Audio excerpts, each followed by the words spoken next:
महाराष्ट्र नवनिर्माण सेनेच्या वतीने आज SP साहेबांना एक निवेदन या ठिकाणी देण्यात आलेलं आहे। आज निवडणुकीच्या पार्श्वभूमीवर जे गुन्हेगार वृत्तीचे लोक या ठिकाणी फिरतायत अशांवर या ठिकाणी कारवाई करावी। खास करून विद्यमान आमदार यांचे जे कार्यकर्ते या ठिकाणी आहेत ती जवळजवळ 82 जणांची आम्ही या ठिकाणी असलेली लिस्ट त्यांना या ठिकाणी दिलेली आहे।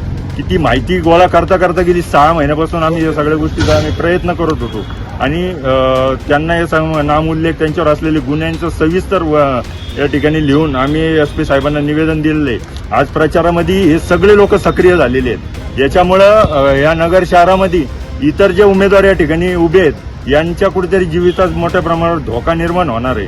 त्याच्यामुळं SP साहेबांना या ठिकाणचे प्रिकॉशन म्हणून आम्ही निवेदन दिलेलं आहे की येणाऱ्या काळात तुम्हाला या 2-3 दिवसामध्ये अशा लोकांवर तडीपारीच्या किंवा ज्या गोष्टी यांच्या SP साहेबांच्या हातात आहे अशा गुन्हेगारांवर वचक बसावं म्हणून आपण तातडीने या ठिकाणी कारवाई करावी। अन्यथा उमेदवारासह त्यांचे जे बरोबरचे सर्व कार्यकर्ते आहेत त्यांच्या जीवितास या ठिकाणी धोका निर्माण करण्याचा प्रयत्न या ठिकाणी निश्चितपणे केला जाईल अशी शंका या ठिकाणी आहे। कारण ज्या घडामोडी या ठिकाणी पाहत आहे की साधारण स्टेटस जरी ठेवला तरी जाणीवपूर्वक दुसऱ्या क्षणाला त्या ठिकाणी फोन येतोय की बाबा अशा पद्धतीचा स्टेटस तू का ठेवला अशी विचारणा करून हे दहशत निर्माण करण्यात येत असल्यामुळं आम्ही एक प्रिकॉशन म्हणून या ठिकाणी SP साहेबांना निवेदन दिलेलं आहे। याच्यावर या बाबतीत काही SP साहेबांकडे कारवाई न झाल्यास महाराष्ट्र नवनिर्माण सेनेच्या वतीने SP साहेबांच्या दारात आम्ही येऊन